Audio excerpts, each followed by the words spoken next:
Сәлеметсіздер ме? Сабағымыздың тақырыбы Ахмет Байтұрсынұлы адамдық диқаншысы өлеңі. Сабақ мақсаты: әдеби шығарманың жанрына қарай фабуласы мен сюжеттік дамуын сипаттау, әдеби шығарманы түсініп оқу арқылы тақырыбы мен идеясын ашу. Миға шабуыл: суретке қарап тақырыпты болжаймыз, яғни өлең жолдарын оқимыз, осы бойынша тақырыбымызды болжаймыз.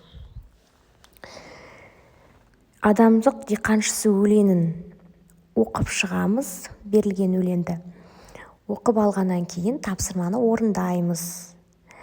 Өлеңдегі өлең шумағын түсініп оқып, өлең тақырыбын ашатын сұрақтарға жауап беріңіздер. Яғни бірінші сұрақ: өлеңдегі адамдық диқаншысын адалдық нұрын себуші кім? Ақын кімге қызмет етуді қалайды? Адамның қандай қасиеттерін көрсетпек болған мысал түйіні қай жолдарда берілген? Келесі шығарма бойынша 3 қадам кестесін толтырыңыз. Бірінші қадам: өлеңнің жанры мен фабуласын анықтаңыз. Екінші қадам: өлеңнің идеясын. Үшінші қадамда: өлеңде көтерілген әлеуметтік қоғамдық мәселелерді анықтаңыз.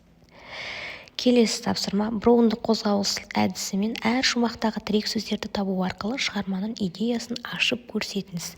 Дескриптор бойынша өлең идеясын ашатын тірек сөздерді табамыз, және өлеңдегі тірек сөздердің астын сызамыз. Бірінші жолға назар аударатын болсақ, бұл жерде адамдық диқаншысы деген сөздің өзі тірек сөз болып тұр. Келесі сәйкестендіру кестесі бойынша адам бойындағы асыл қасиеттер мен жасықтыққа тән қасиеттерді сәйкестендіреміз. Әр қасиетке тән сөздерді табамыз. Бекіту сұрақтары: бұл бізде қалыптастырушы бағалау, өлеңнің идеясы туралы ойларында бопс формула арқылы білдіріңіздер. Дескриптор: өз ойын білдіру, өз ойын фактілермен, мысалдармен дәлелдеу және қорытынды жасау. Сабаққа кері байланыс, рефлексия.